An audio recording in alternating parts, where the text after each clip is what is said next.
இறைவனை அறியும் நமது பயணத்தில் மீண்டும் உங்களை வரவேற்கிறேன். கடந்த பகுதிகளில் பாதுகாப்பு மற்றும் அதிகாரத்தை பற்றி பார்த்தோம். ஆனால் வாழ்க்கை பந்தயத்தில் சிகரத்தை எட்டிய பிறகும் உள்ளுக்குள் ஒரு அமைதியின்மையை நீங்கள் உணர்ந்திருக்கிறீர்களா? அப்படி இருந்தால் உங்கள் ஆன்மா இப்போது 3ஆம் நிலையை நோக்கி உங்களை அழைக்கிறது. தீபக் சோப்ரா விளக்கும் இந்த நிலையில் நமது அகந்தை, அதாவது ஈகோ, சோர்வடைய தொடங்குகிறது. முதல் நிலையின் பயமும் 2ஆம் நிலையின் அதிகார போராட்டமும் நம்மை எங்கே கொண்டு செல்கின்றன என்ற கேள்வி பிறக்கிறது. பணம், வெற்றி, பாதுகாப்பு என எதுவுமே உங்கள் தலைக்குள்ளிருக்கும் இரைச்சலை நிறுத்த முடியாது என்பதை நீங்கள் உணரும்போது அமைதி இறைவனின் கதவு திறக்கிறது. இங்கே இறைவன் ஒரு அரசனாகவோ அல்லது காவலனாகவோ இருப்பதில்லை.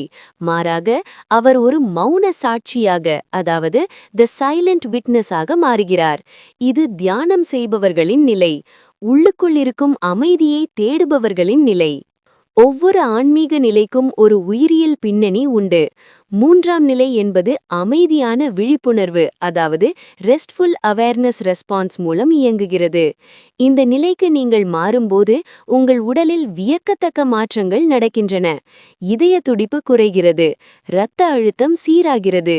எல்லாவற்றிற்கும் மேலாக கார்டிசோல் போன்ற மன அழுத்த ஹார்மோன்கள் சுரப்பது நின்று உங்கள் மூளை ஆல்ஃபா நிலைக்கு செல்கிறது.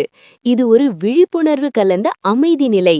இதுவரை உங்கள் மூளை வெளியே இருக்கும் ஆபத்துகளையும் லாபங்களையும் பார்த்து கொண்டிருந்தது. ஆனால் இப்போது மூளை உள்ளே பார்க்க தொடங்குகிறது. உங்கள் எண்ணங்களை நீங்களே கவனிக்க ஆரம்பிக்கிறீர்கள். நான் என்பது என் எண்ணங்கள் அல்ல, அந்த எண்ணங்கள் தோன்றி மறையும் ஒரு பரந்த வெளிதான் நான் என்ற பேருண்மை உங்களுக்கு புலப்படும்.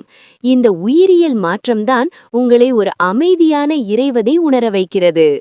3ஆம் நிலை இறைவனை எப்படி விவரிப்பது? அவரது குணங்கள் மிகவும் நுட்பமானவை. மௌன சாட்சி. இறைவன் எல்லாவற்றையும் கவனிக்கிறார், ஆனால் எதையும் தீர்ப்பளிப்பதில்லை. விலகியிருத்தல், அதாவது டிட்டாச்ட். உங்கள் வியாபார லாபத்திலோ அல்லது குடும்ப சண்டையிலோ அவர் பக்கம் சார்ந்து நிற்பதில்லை. அவர் உங்கள் இருப்பின் பின்னணியாக மௌனமாக இருக்கிறார். குணப்படுத்துபவர்.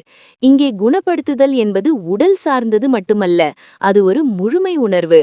நான் இப்போதே இப்படியே நிறைவாக இருக்கிறேன் என்ற உணர்வை தருபவர் அவர். தனிமையின் ஊற்று. இந்த நிலையில் நீங்கள் தனிமையைக் கண்டு பயப்பட மாட்டீர்கள், மாறாக தனிமையை விரும்புவீர்கள். ஏனெனில் அந்த தனிமையில்தான் நீங்கள் இறைவனை சந்திக்கிறீர்கள்.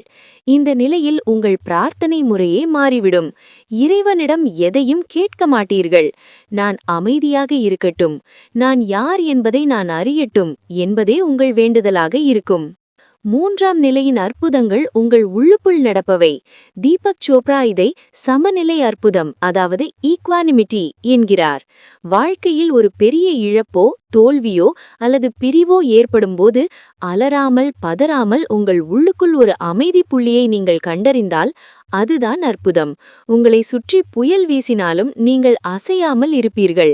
இருப்பினும் இந்த அழகான நிலைக்கும் ஒரு எல்லை உண்டு. அது தனிமை பற்று. தியானத்தில் கிடைக்கும் அமைதிக்கு நீங்கள் அடிமையாகிவிடக்கூடும். உலகத்தை அல்லது மக்களை தவிர்க்க தோன்றும். ஆனால் உண்மையான ஆன்மீகம் என்பது அமைதியிலிருந்து செயலுக்கு வர வேண்டும். ஆன்மா அன்பை செலுத்த கற்றுக்கொள்ள வேண்டும். இதை சிந்தித்து பாருங்கள். உங்கள் வெளி உலக வெற்றியை விட உங்கள் உள்மன அமைதி உங்களுக்கு முக்கியமாக தெரிகிறதா?